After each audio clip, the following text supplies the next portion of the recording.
అజీవ్ గారు, అయితే 1 year back జరిగిన దానికి కేసులు పెట్టడం ఏంటని మీరు అడిగారు. లాస్ట్ 5 years లో కూడా మీరు సినిమాలు తీశారు, ఈ గవర్నమెంట్ మారిన తర్వాత మానేశారు. ఎవరికి టైం వచ్చినప్పుడు వాళ్ళు నడిపిస్తారని ఎందుకు అనుకోవట్లే మీరు? ఎవరికి టైం వచ్చినప్పుడు వాళ్ళు నడిపిస్తారంటే ఏం నడిపిస్తారు? అంటే మీరు పొలిటికల్ మూవీస్ చేయనన్నారు కదా, ఇప్పుడు కూడా చెయ్యొచ్చు కదా. ఎందుకు చేయాలి? మూవీస్ చేయడానికి నా రీజన్. అప్పుడు భయపడ్డారు అనుకోవచ్చు కదా దాన్ని. నేను ఇది చెప్పింది ఎప్పుడు వ్యూహం రిలీజ్ అవ్వక ముందు చెప్పాను. నేను ఇంకా పొలిటికల్ మూవీస్ చేయను. ఎందుకు చేయనని చెప్పానంటే నాకు ఆ సెన్సార్ డీలేస్ అంతా చిరాకేసింది.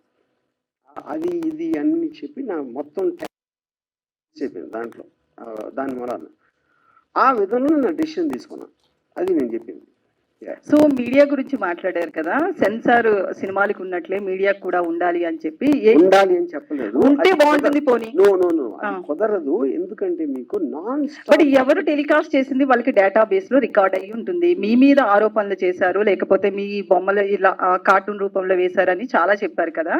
సో దాని మీద మీరు కేసు ఫైల్ చేసుకోవచ్చు కదా, మీకు స్కోప్ ఉంది కదా. నాకు అవమానం జరిగింది అని. నాకు టైం లేదు. ఎందుకంటే నేను బతికేది ఎవరో నా మీద అన్నాడు, ఆడేదో అన్నాడని వాడు వెనకాల పట్టడం నా టైం నేను వేస్ట్ చేసుకోను. నేను అది చెప్పేది.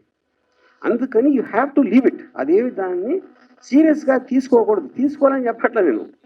ఎందుకంటే we have become a part of that ecosystem in the social media. దాని నుంచి ఎవరు బయటపడలేరు. అప్పుడేంటి, అది మనం ఏం చేయలేం కాబట్టి దాంతోపాటు we have to adapt to it. అది నేను చెప్పింది. వర్మ గారు, ఈ మొత్తం ఎపిసోడ్ అంతా కూడా మిమ్మల్ని బాగా డిస్టర్బ్ చేసినట్టుంది. సో ఇప్పుడు ఇదేంటంటే అది నేను ఎలా ఉన్నాను అనేది మీ దృష్టిలో ఫీల్ అవుతుంది. ఇప్పుడు ఫర్ ఎగ్జాంపుల్ నేను ఒక చిన్న ఎగ్జాంపుల్ వేస్తాను. నాగార్జున ఒక చెట్టు దగ్గర అనుకున్న స్టేజ్లో ఒక చెట్టు ఉంది. చాలాసార్లు అక్కడ కూర్చున్నాడు. నాగార్జునకి ఏదైనా హిట్ వచ్చినప్పుడు ఏమన్నారంటే కొంచెం ఏమో తేజస్సు ఉంది, స్పెషల్గా ఉంటాడు అలా అని చెప్పారు. ఫ్లాప్ వస్తే దిగాలుగా కూర్చున్నాడండి, అది ఎవరు వెళ్ళట్లేదేమో పాపం అనేవారు. ఇంకో దాంట్లో చేస్తే ఇంకో దాంట్లో.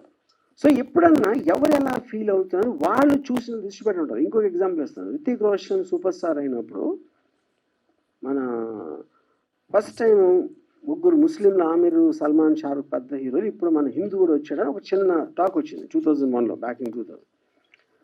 అప్పుడు రితిక్ రోషన్ ఫిల్మ్ఫేర్కి డాన్స్ చేస్తూ ఉంటే షారుఖ్ వచ్చాడు గెస్ట్గా. వీళ్ళందరూ షారుఖ్ మొహం మీద కెమెరా పెట్టి చూడండి ఇక్కడ నవ్వట్లేదు, లోపల కుమిలిపోతున్నాడు, అదేమో ఇదేమో ఇది అంతే. ఎవరు షారుఖ్ ఏమనుకుంటే ఎవరికి తెలియదు అసలు అక్కడ. అప్పుడు ఏంటంటే నేను ఎలా ఉన్నాను అనుకుంటే మీకు ఆనందం అనిపిస్తుందో అది మీరు అనుకోండి. అది ఈజీ కదా. వర్మ గారు, అంటే మీరు ఎలా ఉన్నారో మేమేమనుకుంటున్నాం అని పక్కన పెడితే, సో ఫస్ట్ టైం అరెస్ట్కి సంబంధించి వర్మ భయపడ్డాడు, అంటే పారిపోలేదనేది మీరు స్టేట్మెంట్ ఇచ్చారు. భయపడ్డారు, అందుకే యాంటిసిపేట్ బెయిలేసాడు. ఏంటో తెలుసుకోవడానికి బెయిలేసాడా లేదా భయపడి బెయిలేసాడా? పోలీసులు అరెస్ట్ చేస్తారు ఏం చెప్పలేదు మీడియాకు, అందుకోసమే పోలీసులు వచ్చింది దేనికోసమో తెలియదు, కానీ మీడియా అరెస్ట్ అనేది ఒక ప్రాపగండా సృష్టించినది వర్మ మాట. కానీ దాని వెనకాల భయపడి యాంటిసిపేటరీ బెయిల్ వేశారు వర్మ అనేది ఒక మాట. సో దీనికి సమాధానం ఏంటి? మీకు తెలుగు రాదో, నీకు బుర్ర లేదో నాకు తెలియట్లా. నేను రాగానే ఇది ఒక్కటే చెప్పా. ఫస్ట్ మొత్తం పోస కూర్చున్నట్టు జరిగింది, నా కారణం ఏంటి అని చెప్పాక మళ్ళీ అడిగితే ఏంటి నేను చెప్పేది? యాంటిసిపేటరీ బెయిల్ రీజన్ చెప్పాను, అక్కడ జరిగింది ఏంటో చెప్పాను, పోలీసులు ఇంతవరకు నా టచ్లో కూడా రాలేదని చెప్పాను, దానిలోకి రాలేదని చెప్పాను. మళ్ళీ అది అడిగితే ఏం చేయాలి? నేను నోటీస్కి రిప్లై ఇచ్చని చెప్పాను కదండి.